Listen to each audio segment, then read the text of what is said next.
प्यारे बच्चों, नमस्कार। स्वागत है आपका आपके ही अपने YouTube चैनल संस्कृतानुराग पर। बच्चों, आज मैं NCERT द्वारा संचालित 10वीं कक्षा की संस्कृत की पाठ्य पुस्तक शेमुषी द्वितीयो भाग के पंचमः पाठ जननी तुल्य वत्सला के प्रश्नोत्तर कार्य को लिखित रूप में प्रस्तुत करने जा रहा हूँ।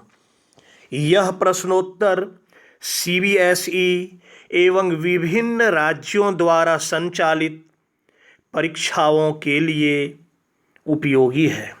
अतः यदि आप इन प्रश्नोत्तरों को अच्छी तरह से समझ लेते हैं तो आपको आपकी आगामी परीक्षाओं में काफ़ी सुविधा होगी। तो लीजिए, प्रस्तुत है पंचमः पाठ जननी तुल्य वत्सला के प्रश्नोत्तर कार्य। पहला प्रश्न, एक पदेन उत्तरम लिखत। एक पद में उत्तर लिखें। इसका पहला प्रश्न, वृषभः दीनः इति जानन अपि कः तम नुद्यमानः आसीत्। वृषभः अर्थात बैल, दीनः कमजोर, लाचार, दुर्बल, जो भी कहिए, इति जानन अपि यह जानते हुए भी, कह तम नुद्यमानः आसीत कौन उसको जबरदस्ती आगे बढ़ाना चाह रहा था, जबरदस्ती उसको बलपूर्वक ले जा रहा था। कहने का तात्पर्य यह है कि बैल बहुत दुर्बल था, यह जानते हुए भी कौन जबरदस्ती उससे काम करा रहा था, काम ले रहा था, जबरदस्ती उसको खेत में जोत रहा था। इसका उत्तर होगा कृषकः, किसान। दूसरा प्रश्न, वृषभः कुत्र पपात। बैल कहाँ गिर पड़ा। इसका उत्तर होगा क्षेत्रे, अर्थात खेत में। तीसरा प्रश्न, दुर्बले सुते कस्याः अधिका कृपा भवति। दुर्बल पुत्र पर, कमजोर पुत्र पर किसकी अधिक कृपा होती है। इसका उत्तर होगा मातुः, माता की। अपने दुर्बल पुत्र पर माता की अधिक कृपा होती है। अगला प्रश्न, कयोः एकः शरीरेन दुर्बलः आसीत्। किसमें से एक शरीर से दुर्बल था। किन दोनों में से एक शरीर से दुर्बल था। तो बलिवर्दयोः, अर्थात दोनों बैलों में से एक शरीर से दुर्बल था। अगला प्रश्न, चंडवातेन मेघरवैश्च सह कः समजायत।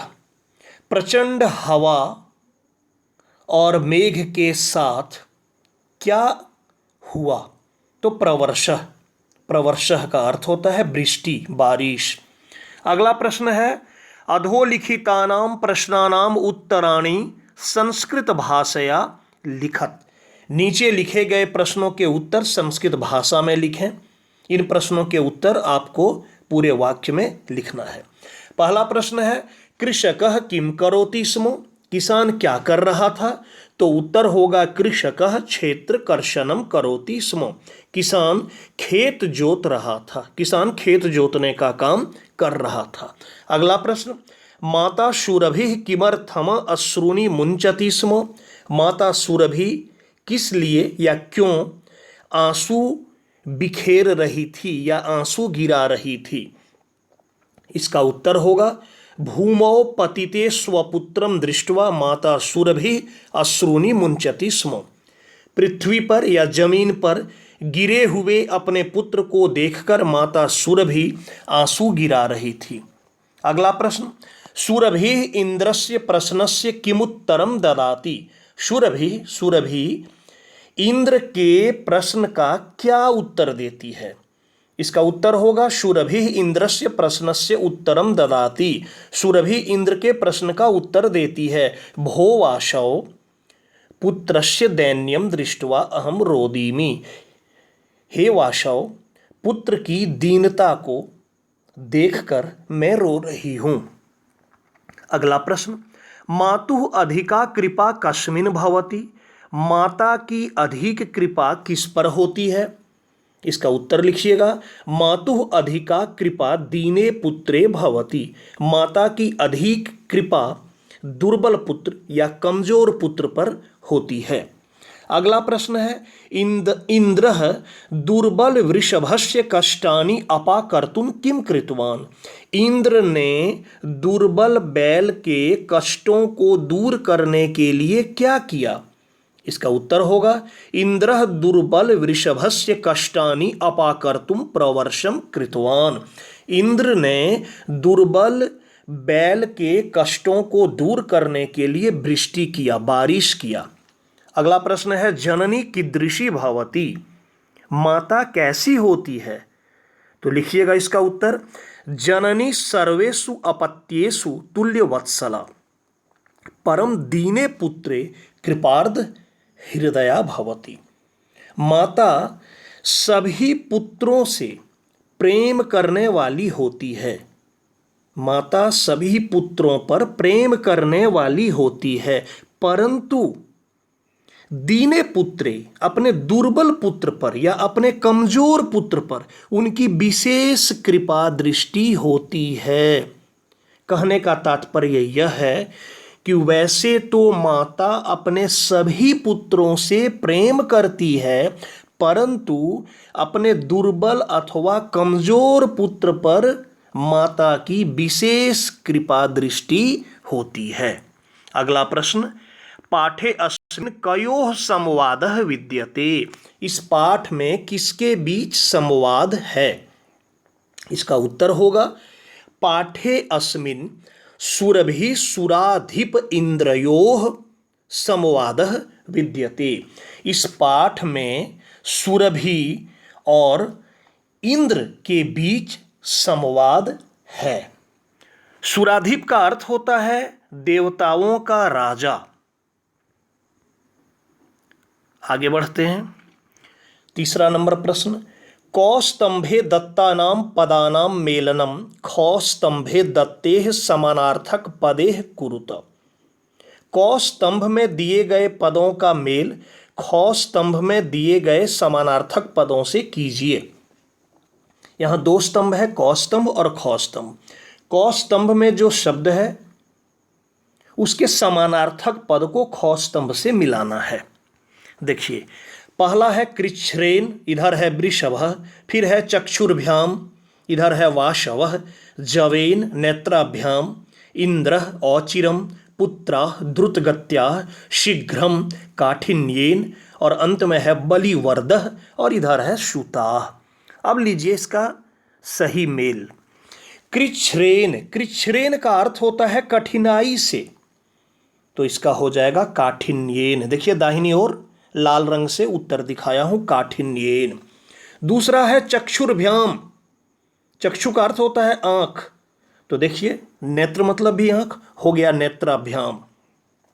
तीसरा में जवेन, जवेन मतलब होता है तेजी से, तीव्र गति से, तो इसका हो गया द्रुत गत्या, एक ही अर्थ है, तेज गति से।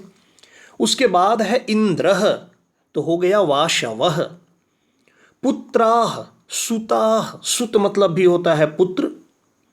शीघ्रम औचिरम, और अंत में है बलिवर्दः, तो इसका हो गया वृषभः।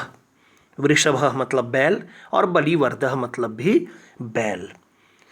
चौथा प्रश्न में कह रहा है कि प्रश्न निर्माण करने के लिए स्थूल पदमाधृत्य प्रश्न निर्माणम कुरुत। स्थूल पद, मोटे पद जो हैं, जो मोटा पद है उसको आधार मानकर प्रश्न निर्माण कीजिए। तो यहाँ मैं मोटे पद को लाल रंग से दर्शा दिया हूँ ताकि आपको समझने में कोई परेशानी न हो।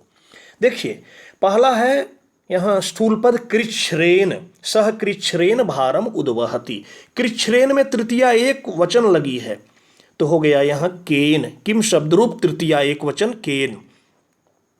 दूसरा है सुराधिप, प्रथमा एक वचन, किम शब्द रूप प्रथमा एक वचन पुलिंग में कह, तो कह ताम अपृच्छत और प्रश्नवाचक चिन्ह। उसके बाद है अयम अन्येभ्यो, अन्येभ्यो है स्थूल पद, इसका हो गया केभ्यः या केभ्यो। उसके बाद धेनु नाम, धेनु नाम में षष्ठी बहुवचन लगा हुआ है स्त्रीलिंग में, तो देखिए यहाँ किम शब्द रूप षष्ठी बहुवचन में काशाम हो गया। उसके बाद सहस्राधिकेषु, इसका हो जाएगा कति, तो पूरा वाक्य हो गया कति पुत्रेषु सत्स्वपि सा दुखिता, ये दुखी आसीत। पांचवें प्रश्न में कह रहा है रेखांकित पदे यथास्थानम संधिम विच्छेदम वा कुरुत, रेखांकित पद जो है उसका संधि करना है या फिर विच्छेद करना है। कहने का मतलब यदि संधि किया हुआ है तो आपको विच्छेद करना है, और यदि विच्छेद किया हुआ है तो आपको संधि करना है। देखिए कृषकः क्षेत्र कर्षणम कुरुवन जोड़ आसीत, इसका हो गया कुरुवन नासीत। अगला है तयोरेकः वृषभः दुर्बलः आसीत, रेखांकित है तयोरेकः, इसका हो गया तयोः जोड़ एकः। अगला है तथापि वृषः नौ जोड़ उत्थितः, तो नौ जोड़ उत्थितः का हो जाएगा नोत्थितः। उसके बाद है सत्स्वपि, सत्स्वपि का होगा सत्सु जोड़ अपि। इसके बाद वाला थोड़ा बड़ा है, लेकिन बड़ा देख के आपको घबराना नहीं है। देखिए क्या है, तथा जोड़ अपि जोड़ अहम जोड़ एतस्मिन। पहले तथा जोड़ अपि का कीजिए, तो तथा जोड़ अपि का हो गया तथापि। अब उसके बाद संपूर्ण का कीजिए, तो हो गया तथाप्यः में तस्मिन। देखिए अहम जोड़ एतस्मिन का होता है अहमेतस्मिन, अहमेतस्मिन, और उधर हो गया तथापि, तो दोनों को जोड़ दीजिएगा तो होगा तथाप्यः में तस्मिन। अब देखिए बहुनी जोड़ अपत्यानि हो गया बहुन्यपत्यानि, और अंत में है जलो पप्लवः, तो हो गया जल जोड़ उपप्लवः। आगे बढ़ते हैं छठे प्रश्न पर। कह रहा है अधोलिखित वाक्येषु रेखांकित सर्वनाम पदम कस्मै प्रयुक्तम, नीचे लिखे गए वाक्यों में जो रेखांकित सर्वनाम पद है वह किसके लिए प्रयुक्त हुआ है। तो इसमें आपको लिखना है रेखांकित पद किसके लिए प्रयुक्त हुआ है। देखिए सा च अवदत् भो वाशव अहम भृशम दुखिता अस्मि, तो सा यहाँ किसके लिए आया, सा आया सुरभि के लिए, हो गया सुरभ्ये। दूसरा है पुत्रस्य दैन्यम दृष्ट्वा अहम रोदिमि, अहम मैं रो रही हूं, अहम किसके लिए, यह भी सुरभि के लिए आया, तो हो गया सुरभ्ये। अगला है सह दीनः इति जानन अपि कृषकः तम पीड़यति, सह दीनः वह दुर्बल है, वह कमजोर है। कौन कमजोर है, वह बैल। तो यहां सह किसके लिए आया, दुर्बल बलिवर्दाय।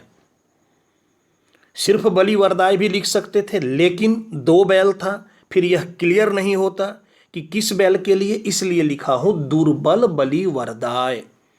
अगला है मे बहुनी अपत्यानि संति, मेरे बहुत सारे संतान हैं। मे किसके, सुरभि के लिए आया, सुरभ्ये। फिर है सह चौताम एवं असांत्वयत, सह कौन उसको इस प्रकार से सांत्वना दिया, तो इंद्र, इंद्राय। अंत में है सहस्रेषु पुत्रेषु सत्स्वपि तव अस्मिन प्रीति अस्ति, तव तुम्हारी, किसकी, सुरभि की, सुरभ्ये। सातवां प्रश्न कह रहा है कौस्तंभे विशेषण पदम लिखितम खौस्तंभे पुनः विशेष्य पदम तयोः मेलनम कुरुत। कौस्तंभ में विशेषण पद है और खौ में है विशेष्य पद, तो दोनों का आपको सही मेल करना है।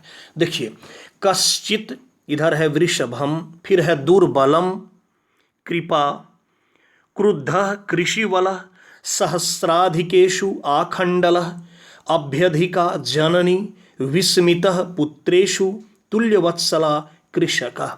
अब देखिए कश्चित का होगा कृषकः, कश्चित कृषकः कोई किसान, दुर्बलम वृषभम कमजोर बैल, क्रुद्धः कृषिवलः क्रोधित कृषिवलः किसान, सहस्राधिकेषु पुत्रेषु हजारों पुत्रों में, अभ्यधिका कृपा अत्यधिक कृपा, विस्मितः आखंडलः और अंत में तुल्य वत्सला जननी।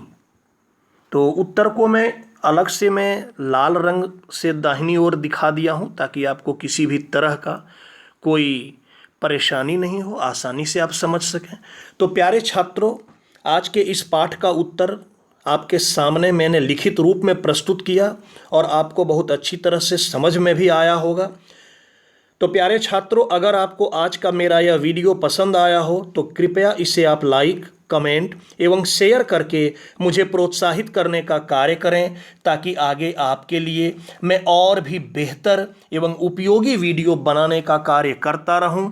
साथ ही मेरे इस चैनल संस्कृतानुराग को यदि आप अब तक सब्सक्राइब नहीं किए हैं तो इसे आप अवश्य सब्सक्राइब कर लें एवं नोटिफिकेशन को भी ऑन कर लें ताकि मेरे द्वारा इस चैनल पर अपलोड किए गए प्रत्येक वीडियो की सूचना सर्वप्रथम आपको प्राप्त हो सके। तो आज के लिए इतना ही। सबों को मेरी ओर से बहुत बहुत धन्यवाद।